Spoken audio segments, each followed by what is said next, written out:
कैसे लाते हैं, तो जैसे यहाँ सॉल्यूशन लिखा हुआ तो ये हो जाएगा 8x प्लस यानी कि 5y माइनस 9 इक्वल टू 0। देखो जो राइट साइड में था वो लेफ्ट साइड आ गया है ना, तो उसी तरीक़ा से इसको भी लिख लेंगे हम 3x प्लस 2y प्लस 4 इधर आएगा तो क्या हो जाएगा माइनस 4 बराबर 0। अब ये हो गया समीकरण 1 और ये हो गया समीकरण 2। यहाँ पर समीकरण नहीं मानना है, यहाँ पे समीकरण नहीं मानना है। प्रतिस्थापन विधि में वहाँ भी समीकरण मान सकते हो, लेकिन व्रजगुणन विधि में समीकरण तब मानना है जब कांस्टेंट को यानी कि जो मतलब अचर संख्या है उसको लेफ्ट साइड में ले आओगे तब समीकरण मानना है। तब क्या मानना है, समीकरण मानना। जब समीकरण मान लोगे तब क्या करना है, यहाँ पर ध्यान देना, जब समीकरण मान लोगे तब क्या करना है, अब यहाँ पर ये पहला समीकरण है तो a1 लगाना है।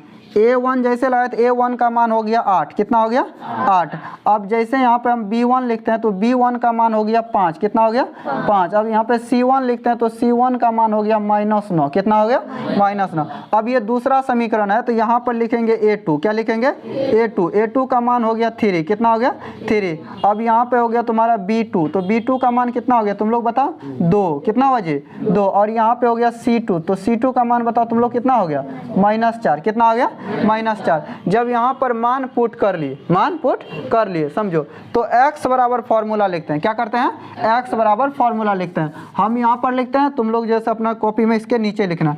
तो x बराबर सूत्र होता है, ध्यान देना बाबू इधर, BC माइनस BC बटे AB माइनस AB। याद रखने के लिए सबसे आसान तरीका 1 2 2 1 1 2 2 1, एकदम इससे आसान तरीका नहीं हो सकता याद करने के लिए, है ना। तो x का मान तो हमको निकालना है, तो b1 का मान देखो यहाँ से, b1 का मान कितना है 5 और c2 का मान देखो कितना है -4, क्या है -4। तो हम यहाँ पर लिखेंगे 5 गुने -4, 5 गुने -4 माइनस हो गया। और b2 का मान देखो यहाँ से क्या है तुमको 2 और c1 का मान देखो कितना है 9, तो 2 गुना -9, 2 गुना -9। यहाँ पर हम लिखेंगे 2 गुना -9 हो गया जी, बट्टे में यहाँ पर देखो a1 और b2, a1 का मान कितना है 8 और b2 का मान कितना है 2, है ना। तो यहाँ पर लिखेंगे हम 8 गुना 2 माइनस। उसके बाद ध्यान से देखो a2 का मान कितना है 3 और उसके बाद b1 का मान देखो कितना है 5, तो 3 गुना 5 हो जाएगा, 3 गुना 5 हो जाएगा। तो ध्यान से देखो ये हो गया 3 गुना 5 हो गया ना जी। अब क्या करना है, जैसे ही 5 से गुना हुआ तो 4 पंचे 20 -20 हो गया, और यहाँ पे हो गया माइनस 9 गुना 2 करेंगे तो हो जाएगा -18, कितना हो जाएगा जी -18। और बटे में हो जाएगा 8 गुना 2 करेंगे तो 16 और 3 गुना 5 करेंगे तो हो जाएगा 15। तो ध्यान से देखिए हो गया -20 और ये हो गया +18, क्या हो गया जी +18। और 16 में से 15 जाएगा तो 1 बचेगा, तो यहाँ पे हो गया तुमको 20 में से 18 गया तो -2 बचा, बटे में हो गया 1, यानी 1 से भागा दिया तो ये आ गया -2। x का वैल्यू कितना आ गया -2, है ना जी। जैसे कि तुम पहले भी देखा था कि प्रतिस्थापन विधि में x का मान कितना आया था -2 आया था ना जी, तो फिर भी x का मान हमारा -2 आ गया। अब जैसे यहाँ -2 आ गया तो हम यहाँ पर अब y बराबर सूत्र लिखेंगे, किसके बराबर y बराबर सूत्र होता है CA माइनस CA बटे होता है AB माइनस AB 1 2 2 1 1 2 2 1।